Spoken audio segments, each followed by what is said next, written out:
Hello students, my name is Shubham Singh और आप देख रहे हैं स्टडी विद शुभम सर।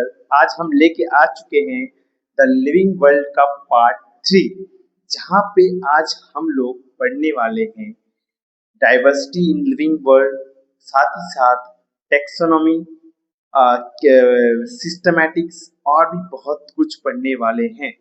तो आइए बने रहिए मेरे साथ और क्लास अभी शुरू करने जा रहा हूं मैं। ठीक है, इससे पहले मैं बता देता हूँ कि आप सभी का थैंक यू मुझे इतने सारे सजेशन देने के लिए। और मेरा ऑडियो क्वालिटी और वीडियो क्वालिटी दोनों ही बहुत खराब हो रहा था, और इसलिए मैंने एक आज माइक लिया है। साथ साथ मैंने अपने बोर्ड को बड़ा किया है और लाइट को भी इनहांस किया है, करने की कोशिश किया हूँ। हो सकता है आपको आप वीडियो अच्छी लगे, पसंद करें। ठीक है, तो चलिए मैं आप शुरू करने वाला हूँ। तो आज हम लोग लेके आ गए पहला टॉपिक, लिविंग वर्ल्ड का पार्ट 3। पहला टॉपिक है diversity in the living world. Diversity का मतलब होता है कि हम लोग जितने भी जगह जाते हैं वहां पे विभिन्न प्रकार के प्राणी देखने पाते हैं। बेसिकली एनिमल्स, प्लांट्स, जितने भी तरह मतलब वेरिएशन देख पाते हैं। हम लोग जितना भी जगह एक्सप्लोर करते हैं, जितने भी कुछ एक्सप्लोर करते हैं, वहां पे डिफरेंट टाइप ऑफ स्पीशीज देख पाते हैं। मतलब हर जगह में, मतलब जितने भी जगह है वहां पे अलग अलग स्पीशीज पाए जाते हैं। ठीक है, मतलब लिविंग वर्ल्ड में डाइवर्सिटी देखा जाता है। बेसिकली हम लोग डाइवर्सिटी देख पाते हैं लिविंग वर्ल्ड में। ठीक है, तो यहाँ पे जो ये सब जितने एनसीईआरटी के, ठीक है, मैंने एनसीईआरटी से उठा के ये सब जितने भी लाइन से लिया है समझाने के लिए। क्योंकि एनसीईआरटी से लाइन लेना जो है बच्चों को नीट में भी हेल्प करता है, साथ साथ में ये बोर्ड में भी आपके काम आ जाएंगे। ठीक है, तो पहला पहला है स्पीशीज,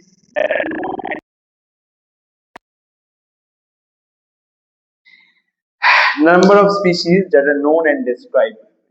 मतलब पहला तो है कि जितने भी स्पीशीज है, जितने भी नंबर ऑफ स्पीशीज है अभी तक में जितने भी स्पीशीज है जिसके नाम रखे गए हैं, जिसको डिस्क्राइब किया गया है, उनकी संख्या है 1.7 टू 1.8 जो है डिस्क्राइब कर पाए हैं, जान पाए हैं। द टर्म बायोडाइवर्सिटी और biological diversity means the entire number and types of organisms present on the earth।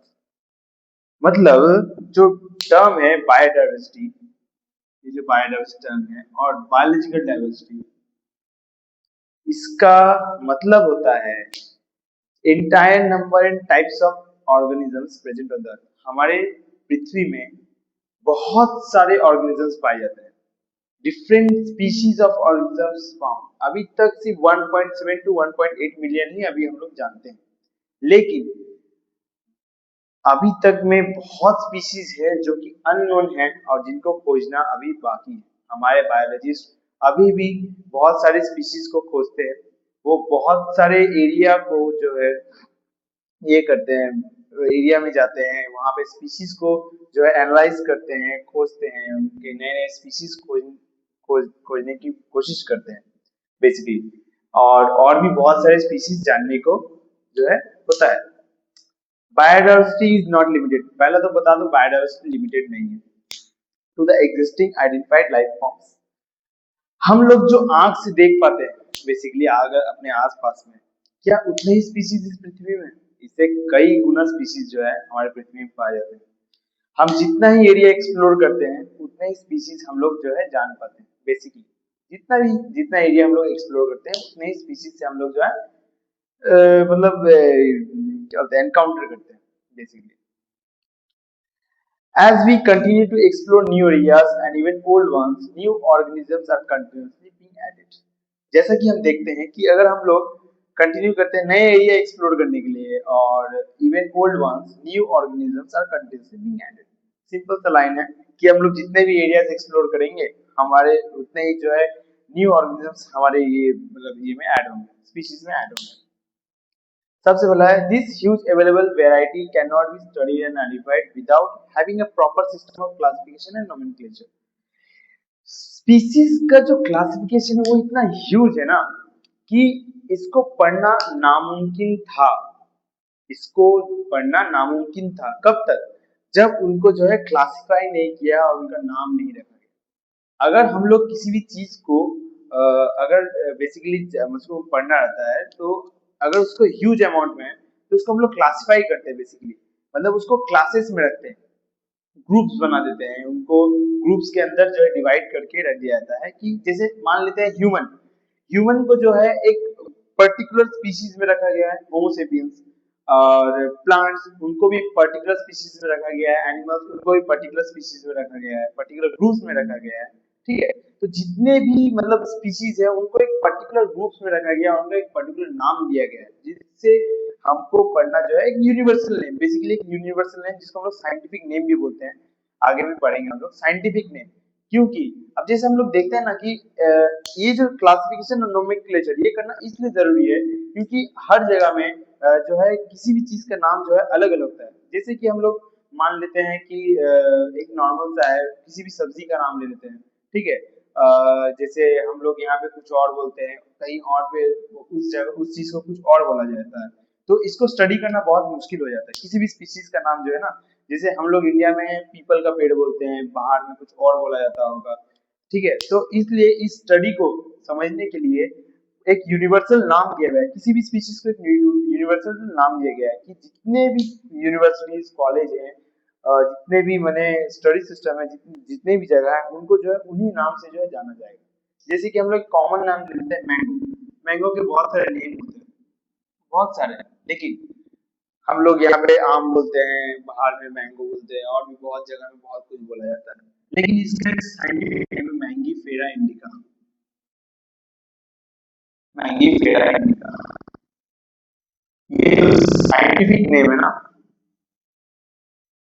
ठीक है, ये जो साइंटिफिक नेम है इससे हम लोग पता करते हैं कि जो स्पीशीज है बेसिकली किस स्पीशीज का है, किस क्लास का है, किस ग्रुप में पड़ता है। बेसिकली यही क्लासिफिकेशन का मेन, क्लासिफिकेशन नोमेनक्लेचर का मेन पॉइंट होता है। इससे आगे पढ़ेंगे टैक्सोनॉमी है, हायरार्कीज है, और भी बहुत कुछ है जहाँ पे हम लोग पढ़ने वाले हैं, ठीक है।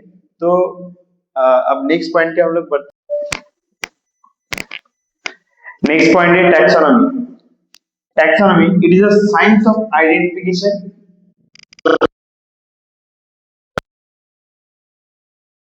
characteristics. All living organisms can be classified into different categories. The scientific term of this category is taxonomy. एक साइंस है बेसिकली। टैक्सोनॉमी होता क्या है, इसमें क्या होता है, स्पीशीज को खोजा जाता है, आइडेंटिफाई किया जाता है, उसको क्लासिफाई किया जाता है, मतलब उसके कैरेक्टरिस्टिक्स को देखा जाता है। एक एग्जांपल ले लेते हैं, ह्यूमन। ह्यूमन का जो है स्किन कलर होता है, जैसे कि हम बाहर से देखेंगे ह्यूमन, कोई ह्यूमन काला होता है, गोरा होता है, लंबा होता है, बौना होता है, और भी इसमें बहुत सारे कैरेक्टरिस्टिक्स देखे जाते हैं, उसको उन हिसाब से उनको क्लासिफाइड किया जाता है, उनको डिफरेंट ग्रुप्स में दिया जाता है। ये एक ऐसा एग्जांपल था। बेसिकली क्लासिफिकेशन होता नहीं है, समझाने के लिए क्लासिफाई कैसे किया जाता है। Identification, classification and nomenclature. पहले स्पीशीज को खोजा जाता है, आइडेंटिफाई किया जाता है, फिर उसको क्लासिफाई किया जाता है कि कुछ किस ग्रुप में दिया जाए, फिर उसको नाम, उसका नाम दिया जाता है, ठीक है।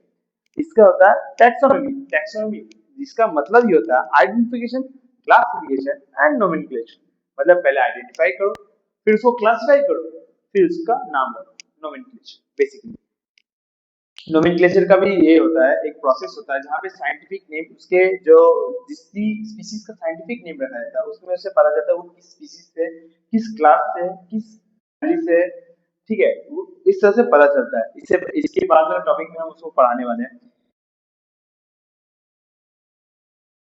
कैरेक्टरिस्टिक्स स्पेशल, उनके हिसाब से उनको जो है डिफरेंट स्पीशीज में दिया जाता है, डिफरेंट ग्रुप्स में दिया जाता है, उनको डिफरेंट क्लासिफाई किया जाता है, ठीक है। अब हर चीज का जो कैरेक्टरिस्टिक्स है वो तो सेम नहीं हो सकता ना, जैसे हर प्लांट का कैरेक्टरिस्टिक्स है वो सेम होता है, कोई प्लांट फल देता है तो कोई प्लांट फूल देता है, उनके कैरेक्टरिस्टिक्स अलग होते हैं। कोई मनुष्य जो है देख पाता है, कोई मनुष्य नहीं देख पाता, कोई कोई अंधा होता है, कोई कोई देख पाता है, कोई मनुष्य जो है, कोई ह्यूमन जो है लंबा होता है, कोई मनुष्य जो है बौना होता है। डिफरेंट कैरेक्टरिस्टिक्स जितने भी स्पीशीज होते हैं ना, उनके कैरेक्टरिस्टिक्स में ही बेस्ड करके उनका नोमेनक्लेचर किया जाता है, उनको क्लासिफाई किया जाता है। आइडेंटिफाई तो करना ही पड़ता है पहले, तब आइडेंटिफाई नहीं करेंगे तो क्लासिफाई और नोमेनक्लेचर कैसे ही करेंगे, ठीक है। मान लेते हैं अगर हम एक जंगल जाते हैं, वहां पे एक प्लांट का स्पीशीज मिलता है जहाँ पे देखते हैं कि इस प्लांट स्पीशीज को किसी भी बायोलॉजिस्ट ने उसको जो है ना तो उसको आइडेंटिफाई कर पाया, ना उसको क्लासिफाई कर, ना उसको नोमेनक्लेचर कर पाया। तो उसमें हम क्या करेंगे, उसमें हम रिसर्च करके उसकी क्लासिफिकेशन क्या है, उसकी कैरेक्टरिस्टिक्स क्या है, उसके हिसाब से मतलब बाहर इंटरनल स्ट्रक्चर्स एक्सटर्नल स्ट्रक्चर्स को देख के जो है तो क्लासिफाई करके उनका नाम रखते हैं। यही है बेसिकली नोमेनक्लेचर, यही होता है। All living organism can be classified in different categories. जितने भी लिविंग ऑर्गेनिज्म बैक्टीरिया को ले लेते हैं, उनको जो है एक अलग जो है ये में रखा जाता है, कैटेगरी में रखा जाता है। वायरस को अलग कैटेगरी में रखा जाता है, ह्यूमंस को अलग कैटेगरी में, एनिमल्स को अलग कैटेगरी में रहता है, प्लांट को अलग कैटेगरी में रहता है, फंगी फंजाई को अलग कैटेगरी में रखा जाता है, एल्गी को अलग कैटेगरी में रखा जाता है। ऐसे बहुत सारे कैटेगरीज कर दिए गए हैं जिनको, जिससे क्या होता है ना, हमारा पढ़ने का जो तरीका है वो बहुत ही मतलब इनहांस होता है, हम लोग उसको से इजीली पढ़ पाते हैं। The scientific term of this categories is taxa. Categories को हम लोग साइंटिफिक टर्म में बेसिकली टैक्सा बोलते हैं। टैक्सा किस कैटेगरी से, यानी किस टैक्सा से, बेसिकली टैक्सा है टैक्सोनॉमी। ठीक है, इसका साइंटिफिक नेम है taxa. The basis of modern taxonomic studies are external intelligence structures. पहले में जितने भी पुराने बायोलॉजिस्ट थे वो लोग सिर्फ एक्सटर्नल स्ट्रक्चर देख के ही स्पीशीज को क्लासिफाई करते थे। ठीक है, इससे इसका कारण ये है, इससे पहले बहुत सारे मिस्टेक्स है, जैसे ब्लू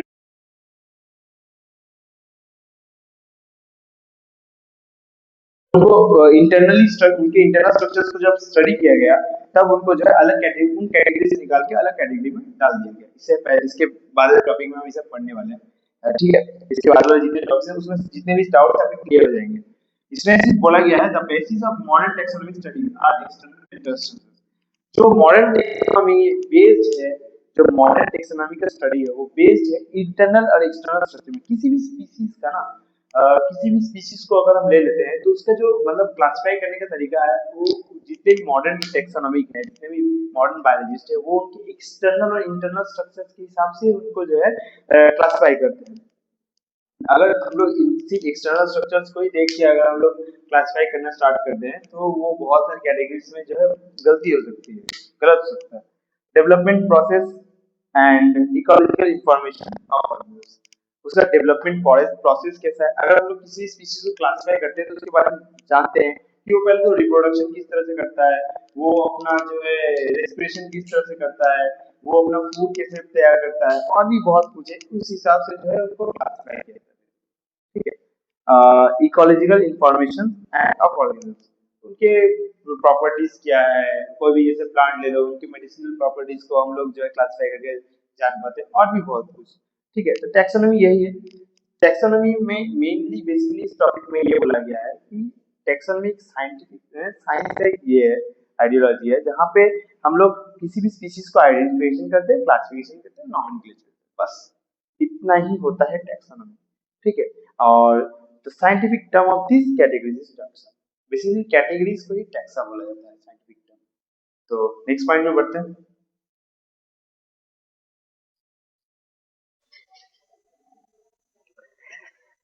तो नेक्स्ट पॉइंट है सिस्टमैटिक्स।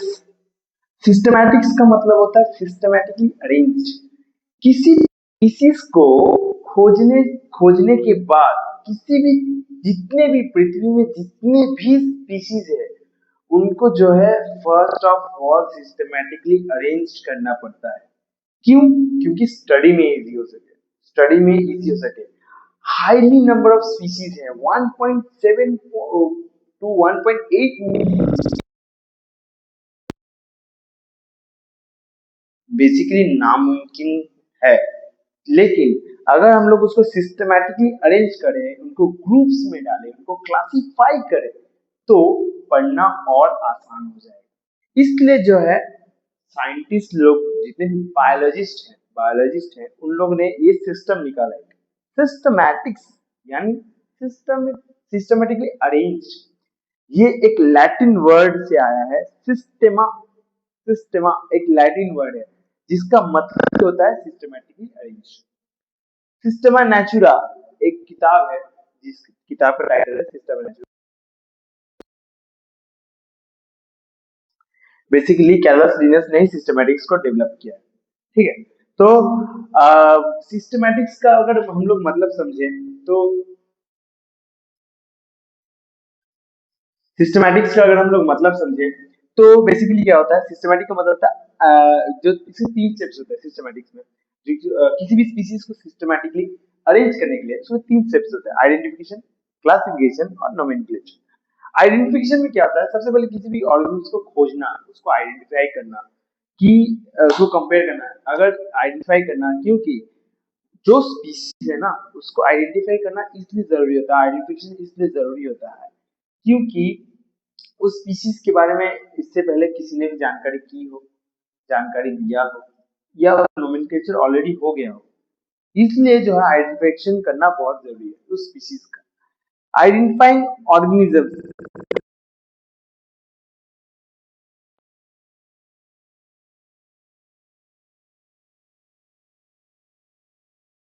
स्पीसीज को अगर हम ले लें, दो स्पीसीज को ले लें, तो उनको एक ही ग्रुप में डालने के लिए उनमें सिमिलरिटीज होना चाहिए जरूर।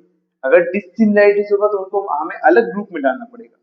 हो सकता है मॉर्फोलॉजिकल जो ऊपर का हिस्सा है वो सेम दिखने में लग रहा है, ठीक है, दो स्पीशीज को ले लिए, देखने में दोनों सेम है, लेकिन इंटरनल स्ट्रक्चर से अगर हम देखें तो वो स्पीशीज हो सकता है इंटरनली अलग हो, ठीक है। तो इसलिए उनको जो है आइडेंटिफाई करना बहुत है, उनके सिमिलरिटीज और डिसिमिलरिटीज को जो है देखना बहुत ही, मतलब कंपेयर करना बहुत जरूरी है। क्यों? क्योंकि एक्सटर्नल फीचर्स तो सेम हो सकता है, इंटरनल नहीं भी हो सकता है, सीधी सी बात है, इंटरनल नहीं भी हो सकता है।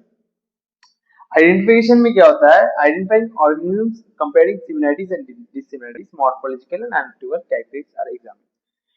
आइडेंटिफिकेशन में बेसिकली होता है मॉर्फोलॉजिकल और एनाटॉमिकल कैरेक्टरिस्टिक्स को एग्जामिन किया जाता है, किसी भी स्पीशीज का को आइडेंटिफिकेशन करना।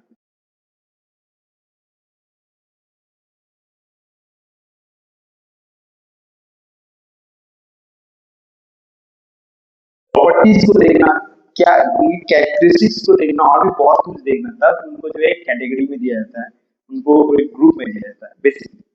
फिर उनको जो है नोमेनक्लेचर यानी उसका नाम करना कि वो किस स्पीसीज में है, कौन सा स्पेसिफिक एपिथेट में है, कौन से स्पीसीज में है, उनको नाम देना। किसी भी ऑर्गेनिज्म को नाम देना ना, बेसिकली हम लोग जानते हैं कि किसी भी ऑर्गेनिज्म को, जैसे कि किसी भी, जैसे ह्यूमंस के नाम होते हैं कि अगर हम लोग बोलते हैं कि बॉय, तो बॉय से कुछ पता नहीं चलता, बॉय मतलब लड़का, अब कौन सा लड़का, लड़का तो बहुत सारे होते हैं ना, तो उनको एक पर्टिकुलर नेम दिया जाता है। जैसे बॉय में अगर हम पकड़ लेते हैं शुभम, तो उनको एक पर्टिकुलर नाम दिया गया है ताकि हम उसको आइडेंटिफाई कर पाए। जैसे क्लास में बहुत सारे बच्चे बैठे हैं, सभी लड़के बैठे हुए हैं, तो अगर हम बोलेंगे स्टैंड अप द बॉय, मतलब लड़के को खड़ा करो, तो वो सोचेगा कौन सा लड़का, उसका एक कुछ नाम तो होगा, उसको आइडेंटिफाई करने का, उसको रिकॉग्नाइज करने का कुछ एक नाम तो होगा बेसिकली। इसलिए नोमेनक्लेचर किया जाता है किसी भी स्पीसीज को आइडेंटिफाई करने के लिए, किसी स्पीसीज के बारे में रिसर्च करने के लिए, उसको पहले नोमेनक्लेचर यानी उसका एक नाम दिया जाता है। वो यूनिवर्सली एक्सेप्टेड होता है, वो नाम यूनिवर्सली एक्सेप्टेड होता है, ताकि साइंटिफिकली नेम होता है, यूनिवर्सली एक्सेप्टेड होता है। जितने भी यूनिवर्सिटीज हैं जो स्टडी कर रहे हैं वो साइंटिफिक नेम से ही स्टडी कर रहे हैं, जो कि नोमेनक्लेचर द्वारा होता है। Helps to study the organisms, basically जितने भी यूनिवर्सिटीज हैं वो जो है इसी तरह से पढ़ते हैं, ठीक है। ये nomenclature and ICZA, international code for zoological nomenclature। Botanical nomenclature में ये पेड़ पौधों को नाम देते हैं, और ये जो है एनिमल्स को नाम देते हैं zoological nomenclature। Binomial system of nomenclature develop कैलिसिस। बाइनोमियल सिस्टम ऑफ नोमेनक्लेचर, इसके बाद वाले पॉइंट में मैं बताऊंगा क्या होता है, इसको अभी छोड़ते हैं। Classification, process of grouping organism based on their easily observed characteristics. Classify करना बेसिकली जो ऑब्जर्वेबल कैरेक्टरिस्टिक्स है, किसी भी चीज के, किसी भी स्पीसीज को अगर हम पकड़ते हैं तो उसका जो ऑब्जर्वेबल ऑब्जर्वेबल कैरेक्टरिस्टिक्स है उसके हिसाब से हम लोग क्लासिफाई करते हैं। सिस्टमैटिक्स बस यही है, आइडेंटिफिकेशन, नोमेनक्लेचर, क्लासिफिकेशन। इसके बाद बोला हम बायोलॉजिकल सिस्टम ऑफ नोमेनक्लेचर पढ़ने। नेक्स्ट पॉइंट है जहां पे कुछ नेक्स्ट पॉइंट में हम जानने वाले हैं कि साइंटिफिक नेम लिखा कैसे जाता है, ठीक है। साइंटिफिक नेम जो है लिखा, कल हो के अगर मैं एक स्पीशीज की खोज करता हूँ तो उसको लिख, उसके साइंटिफिक नेम को हम, मैं किस तरह से लिखूंगा, बेसिकली उसी को आज हम लोग जानेंगे। कुछ यूनिवर्सल रूल्स होते हैं, उसी के रूल्स के हिसाब से हम लोग लिखते हैं। फर्स्ट रूल है biological names are generally in Latin and written in italics. जितने भी बायोलॉजिकल नेम्स होते हैं उनको लैटिन, बेसिकली वो लैटिन वर्ड है और उनको जो है इटैलिक्स में लिखा जाता है। जैसे कि हम लोग लेते हैं मैंगो, मैंगीफेरा इंडिका, एक लैटिन वर्ड है लेकिन हम इसको लिखते हैं इटैलिक्स में, ठीक है। इस सेकंड पॉइंट होता है when hand written underline separately. Italics में लिखते हैं नॉर्मली, जैसे कंप्यूटर पर लिखते हैं तो वो इटैलिक्स में हम कर पाते हैं उसको, तो हम लोग अंडरलाइन करने की जरूरत नहीं पड़ती। लेकिन अगर हम लोग हैंड रिटन करते हैं तो उसको इटैलिक्स दिखाने के लिए हम लोग क्या करते हैं, उसको अंडरलाइन कर देते हैं, बेसिकली सेपरेटली अंडरलाइन करते हैं। थर्ड होता है generic name first letter in capital. जो जेनेरिक नेम होता है, जो जेनेरिक नेम होता है उसका जो फर्स्ट लेटर होता है वो कैपिटल होता है, वो कैपिटल होता है। अगर हम लोग कोई भी स्पीशीज लिख लेंगे तो उसका जो जेनेरिक नेम होता है ना, फर्स्ट लेटर जो होता है कैपिटल होता है और सेकंड जो लेटर होता है वो स्मॉल होता है। स्पीशीज जो स्पेसिफिक एपिथेट जिसको हम लोग बोलते हैं, हर साइंटिफिक नेम के दो पार्ट होते हैं, एक जेनेरिक नेम एक स्पेसिफिक एपिथेट, ठीक है। एक जेनेरिक नेम एक स्पेसिफिक एपिथेट, जिसको फर्स्ट नेम होता है जिसको हम लोग डिस्क्राइब करते हैं जीनस से, यानी जो फर्स्ट वर्ड होता है किसी भी साइंटिफिक नेम का, उसका जो फर्स्ट वर्ड है वो बेसिकली जीनस होता है और जो सेकंड वर्ड है वो स्पीशीज या स्पेसिफिक एपिथेट होता है बेसिकली, समझ में। यही होता है मैंगो का जो है साइंटिफिक नेम लिखने का जो तरीका है, बेसिकली रूल्स है, कुछ यूनिवर्सल रूल्स है जिसको सभी फॉलो करते हैं, सभी को फॉलो करना पड़ेगा। लास्ट में specific epithet with written small, name of the author appears at last. जो ऑथर है ना, जो ये जेनरिक नेम, बेसिकली ये जो मैंगो का जो साइंटिफिक नेम लेके आया है ना, उसका जो ऑथर का जो ऑथर है उसका नाम जो है लास्ट में होगा लिन, शॉर्ट फॉर्म में लिन, यानी लिनियस, लिनियस बेसिकली लिनियस, ठीक है। ये फर्स्ट जो है मैंगीफेरा इंडिका जो साइंटिफिक नेम जिसने रखा था वो जो है लिनियस थे, इसलिए नाम है लास्ट में अपीयर। तो बस इतना ही, आपको अगर समझ में आया देख लीजिए। Biological names are generally in Latin and written in italics. When handwritten, underlined separately. Generic name first letter in capital. Specific epithet written in small. Name of the author appears at last. Simple, basically scientific name जैसे होता है वैसे। ठीक है, तो अगर आपको video पसंद आया हो तो आई होप, अगर थोड़ी सी भी आपको मतलब इसमें हेल्पफुल हुआ हो, मेरा वीडियो थोड़ी सी भी आपको मदद हुई हो तो वीडियो को सब्सक्राइब करके जाना, और अच्छा लगा कमेंट भी करना, लाइक भी करना, शेयर भी करना। थैंक यू एवरीबॉडी, जितने भी स्टूडेंट्स, थैंक यू। और मैं बता देना चाहता हूँ अगले 2 वीडियो से मेरा जो है वीडियो का ऑडियो क्वालिटी बहुत ही खराब था, वीडियो क्वालिटी भी खराब था, ऑडियो क्वालिटी भी खराब था, और मैं इसको ठीक करने की कोशिश कर रहा हूँ, और ऐसे ही मुझे सपोर्ट करते रहिए, और आप सभी का थैंक यू। चलता हूँ बाय नेक्स्ट टॉपिक लेके।